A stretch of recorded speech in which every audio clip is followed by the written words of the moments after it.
दूसरा जी अश्विनी जी, आप कई दिन से मुझे मिलने की कोशिश कर रहे हैं, कई फोन किए, कई ईमेल किए, आज हो ही गई मुलाकात। क्या ऐसे इश्यूज हैं? आप तो फाउंडर मेंबर है आपके। ये इतना बड़ा फसाद कैसे आपके साथ हो गया कि आप उनको एक्सपोज करने की आपने ठान लिया? मैम, मैं फाउंडर मेंबर तो अभी बना हूँ 11-12 में। इनफैक्ट मैं 2006 में जब पीसीआरएफ हमारा एक एनजीओ होता था, रजिस्टर हुआ, तब से मैं काम कर रहा हूँ। पीसीआरएफ में पब्लिक कॉज रिसर्च फाउंडेशन, ये अरविंद का एनजीओ है जो रजिस्टर्ड था। बाकी 2 एनजीओ और थे, जो कबीर था और परिवर्तन। तो हमारी यात्रा तब से शुरू हुई। हमारी हम मनीष, अभिनंदन सेकरी, अरविंद केजरीवाल, ये 4 लोग हम तब से काम कर रहे हैं।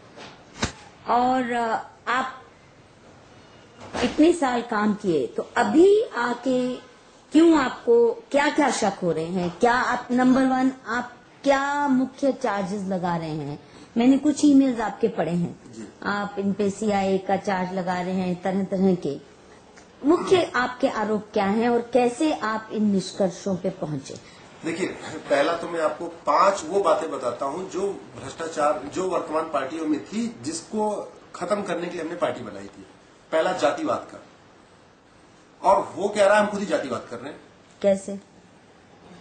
आशुतोष, जो जिंदगी भर आशुतोष थे, अब वो चांदनी चौक में जाके आशुतोष गुप्ता के नाम से वोट मांगते हैं। और सांप्रदायिकता भी हम करने लग गए हैं।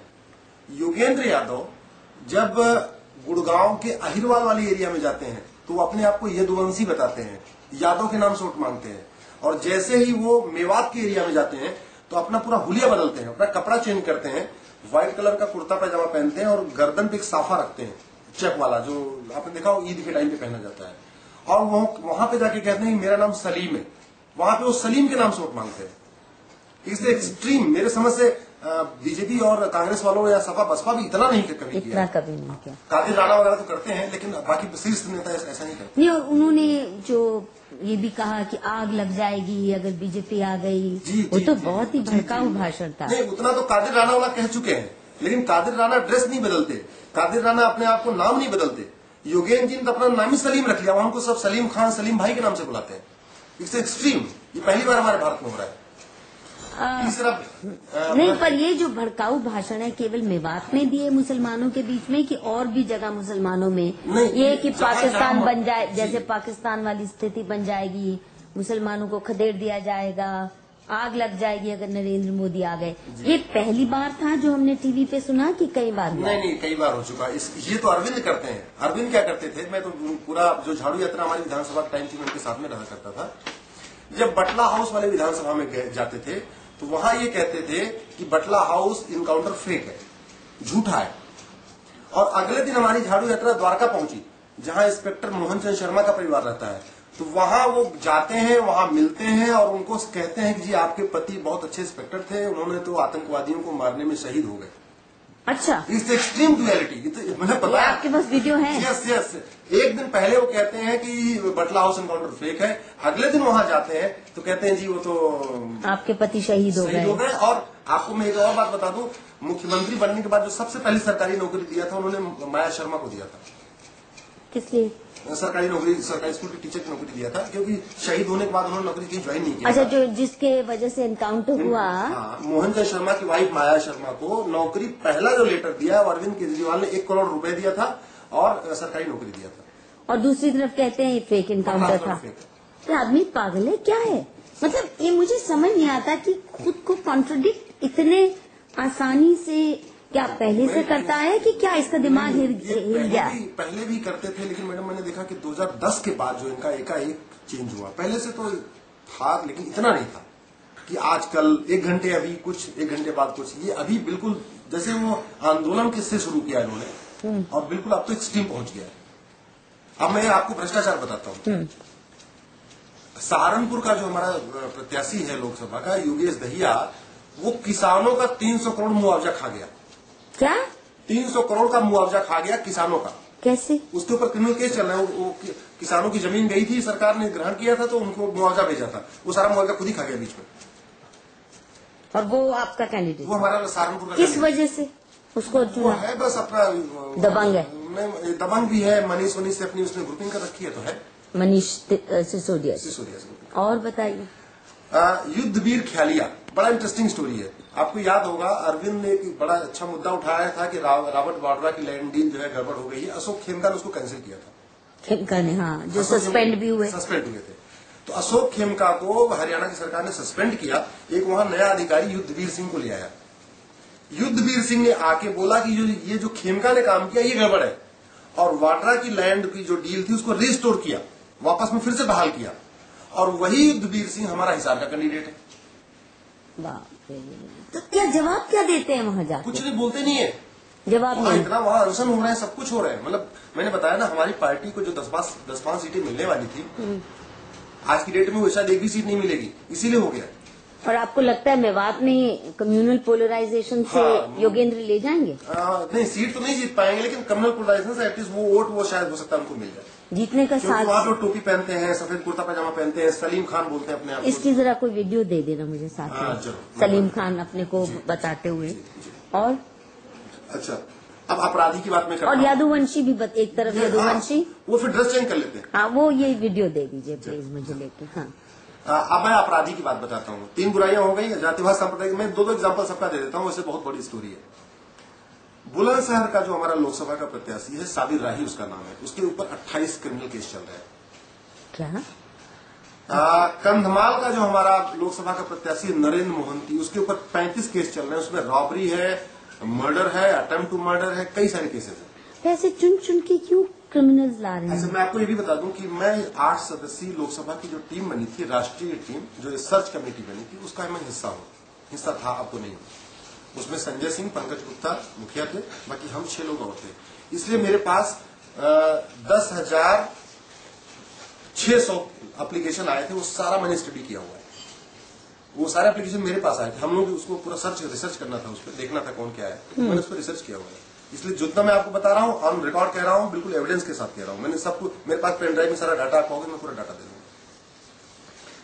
परिवारवाद की बात देखिए, हमारा पार्टी का कॉन्स्टिट्यूशन कहता है कि एक कमेटी में या किसी भी जगह एक परिवार से एक ही आदमी रहेगा, बाकी लोग सामान्य सदस्य के रूप में रहेंगे। कविता रामदास जो फोर्ड फाउंडेशन की मुखिया है, आपको पता होगा शायद। जी, मैं जानती हूँ बड़े सालों से। उनके पिताजी एडमिरल रामदास, के पिताजी एल रामदास, कविता की माता जी ललिता और रामदास, वो एडमिरल हैं। एडमिरल साहब, हाँ। हाँ। और सागरी रामदास, ये सागरी। ये तीनों हमारी 2-2 कमेटीज में है। मतलब 3 लोग मिलकर 6 कमेटी में है, और सब फोर्ड फाउंडेशन से सब जुड़े फोर्ड हैं। फाउंडेशन से फंडेड है। युद्धवीर ख्यालिया, जिसने बोला वाड्रा की लैंड डील बिल्कुल ठीक है, वो हमारे उसमें कमेटी है, जमीन वाली कमेटी में है। योगेश दहिया जो 300 करोड़ का घोटाला खा गया, वो भी हमारी कमेटी में है। मतलब सारे घोटालेबाज हमारी कमेटी की स्ट्रेटेजिक कमेटी। वो विनायक सेन जो हाईकोर्ट से सजा याफ्ता है, वो पुलिस रिफॉर्म बना रहे हैं कि पुलिस कैसे काम करना चाहिए, ठीक है। संदीप पांडे जो यासिन मलिक के साथ और गिलानी के साथ यहाँ पे धरने पे बैठे थे, जिनके ऊपर राष्ट्रद्रोह का मुकदमा चल रहा है, वो सेकुलरिज्म कमेटी में है। वो बताएंगे सेकुलरिज्म कैसी होनी चाहिए, इट्स ए स्ट्रीम। तो मतलब कुल मिला के आप ये देखो।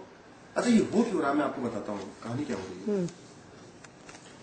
पहले ये डिसाइड था कि हम केवल जो एडीआर की रिपोर्ट है, एसोसिएशन फॉर डेमोक्रेटिक रिफॉर्म्स, उसमें उन्होंने टॉप 35 क्रिमिनल्स और टॉप 35 करोड़पति की लिस्ट डाली हुई है, 2009 का डाटा एनालिसिस करके। ज्यादातर कार्यकर्ताओं का ये मन था कि हमारा चूंकि मुख्य मुद्दा भ्रष्टाचार और अपराध है, तो हमारी भी स्ट्रेंथ इतनी नहीं है, हमारी पार्टी की क्षमता इतनी नहीं है कि हम सारे सीटों पर लड़ सकें, तो हमें ये 70 सीटें फोकस करनी चाहिए, बस, और नहीं लड़नी चाहिए। जहाँ ये क्रिमिनल और टॉप 35 क्रिमिनल्स, टॉप 35 करप्ट, जो एडीआर की रिपोर्ट है, सबसे रिलायबल डाटा वही है। लेकिन अब इनको पीछे से कौन इनको हुक मार रहा है, कौन क्या कर रहा है, समझ में नहीं आती बात कि नहीं जी, अब तो 400 नहीं, अब तो करीब 450 पहुंच चुके हैं। अच्छा, हाँ, हमारे जहाँ तहाँ जिसको मर्जी खड़ा करो। जी जी जी, कुछ भी हो, कोई फर्क तो नहीं इसका मतलब पीछे से कोई ये कैंडिडेट उठा रहा है। जी जी जी, ये मैनेजमेंट शायद हो रहा है कि इनको यहाँ से लड़ा दो, इनको यहाँ से लड़ा दो, इनको कांग्रेस कर रहा है, बीजेपी कर रहा है, भगवान जाने। बीजेपी कैसे करेगा? बीजेपी तो करने का कोई मतलब देखिए, नहीं होता। बीजेपी के लिए तो प्राइम मिनिस्टरियल कैंडिडेट जी, जी। बहुत मजबूत है, जी। उसके नाम से सारी उनको वोटें पड़ रही हैं। अब आप देखिए, अभी सबसे ताजुब की बात देखिए, 9 टिकट वापस हो गए। अभी एक करके टिकट वापस हो रहे हैं, एक करके वापस आपके अपने आप लोग वापस कर भी रहे हैं। तो बड़ा मिसमैनेजमेंट हो रखा है। इसकी अगर आप बैकग्राउंड में जाओ, जो मेरे को आज डाउट होता है, पहले तो मेरे को डाउट नहीं होता था, क्योंकि किसी के साथ कहीं घूमना जाना ये तो भारत में है, सब कहीं आप किसी से मिल सकते हो, कुछ भी कर सकते हो। डाउट तब होता है जब योगेंद्र यादव चुपके चुपके जाके राहुल गांधी से मिलते हैं। कब? अभी फरवरी में मिले थे। अच्छा। उनसे पूछा गया तो हम किसानों के मुद्दे पे गए थे इसके। अरे भाई किसानों के मुद्दे पे गए तो रात को 12 बजे क्यों गए थे? फिर तो दिन में जाओ ना, फिर हमको भी ले चलो, दो चार किसानों को भी ले जाओ। किसानों की बात करने गए हो तो साथ में किसान भी तो होने चाहिए ना। और आपको कैसे मालूम हुआ कि ये रात को 12 बजे मिलने गए? उसी के विरोध में गुड़गांव के 300 लोगों ने रिजाइन दे दिया, उनके सलीम वाले कांड के और इस राजीव गांधी के मिलने के चक्कर में जाके उनके मंच पे 300 लोगों ने अपनी टोपी फेंकी है, जिसमें इसका वीडियो होगा। हाँ, इसका वीडियो है। वो भी जो गुड़गांव का जो ये देख क्यों नहीं रहे मटेरियल आप? ये सब जो गुड़गांव का कन्वेनर है रमेश यादव, उसका मैं आपको नंबर भी दे दूंगा। वो 300 लोगों ने जाके सीधे इनके मंच पे अपनी टोपी उठा के फेंकी है, अपना रिजाइन फेंका, सब कुछ किया। इनके सलीम खान और इस पर ये सोनिया गांधी की एनएसी में भी थे, राहुल गांधी की ट्यूटरिंग भी करते थे आप जानने से, आप ज्वाइन करने से पहले। ये तो मेरे कॉलीग हैं, तो इनका इतिहास तो मैं अच्छे बखूबी जानती हूँ। नहीं, उसमें एक बात मैं आपको और बताऊं, अन्ना जी को मयूर विहार से उठा के फ्लैट से तिहाड़ भेजने वाले जो डिसीजन हुआ था, मुझे एकदम 100% इन्फॉर्मेशन मिली है कि उसमें सिब्बल साहब जो बैठे थे मीटिंग में, उसमें योगेंद्र भी थे। हाँ, उनका बहुत करीबी रिश्ता है। सिब्बल साहब की मिनिस्ट्री की दर्जनों कमिटीज में योगेंद्र यादव हैं।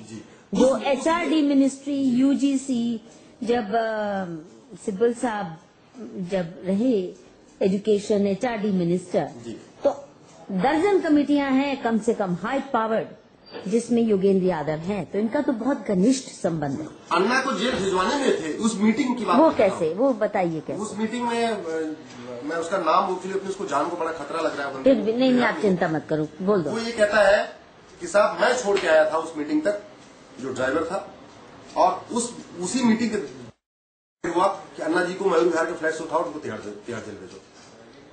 आपको याद होगा तिहाड़? जी जी बिल्कुल याद है। तो योगेंद्र यादव का इसमें हाथ था। इसमें हाथ था। क्या मिला उससे? उनको मिला चाहे नहीं मिला, कांग्रेस को जो मिलना होगा मिल गया। भगवान जाने कांग्रेस फायदे में रही, नुकसान में रही, लेकिन जो भी है अपना उनको स्ट्रेटेजी है।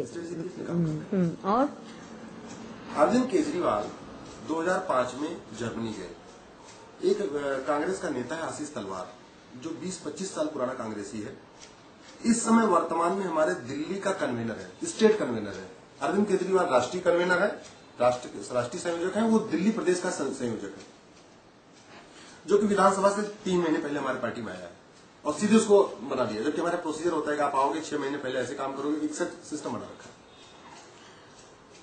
2005 में क्या हुआ था कि रामबाबू शर्मा, अजय माकन का ग्रुप शीला दीक्षित जी को हटाना चाहता था। हटाने के लिए उनको कुछ सबूत चाहिए थे, कुछ मिल नहीं रहा था, किस तरीके से हटाए। आशीष तलवार और अरविंद केजरीवाल की दोस्ती उस समय से थी। आशीष तलवार कौन है? आशीष तलवार वो थोड़ा मीडिया फेस नहीं है, इसलिए शायद आप लोग जानते नहीं हो, लेकिन he is very good strategist. वो स्ट्रेटजिस्ट है, इसलिए वो सामने नहीं आता है, पीछे से काम करते हैं। आशीष तलवार, रामबाबू शर्मा, अजय माकन हटाना चाहते थे। आशीष तलवार बड़े जूनियर थे, काम किया करते थे, जनपद में काम करते थे। उन्होंने कहा कि आप मुझे ऐसे कुछ सामान दे दो जिसका इस्तेमाल शीला दीक्षित के खिलाफ कर सकूं।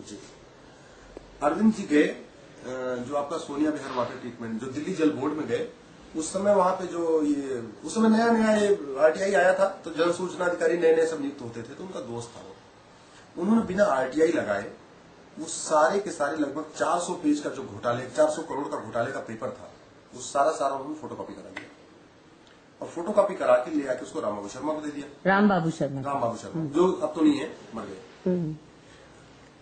उन्होंने उस पेपर को लेके, माकन जी ने और उन्होंने उस पेपर को लेके कोशिश किया, हालांकि सफल नहीं हुए।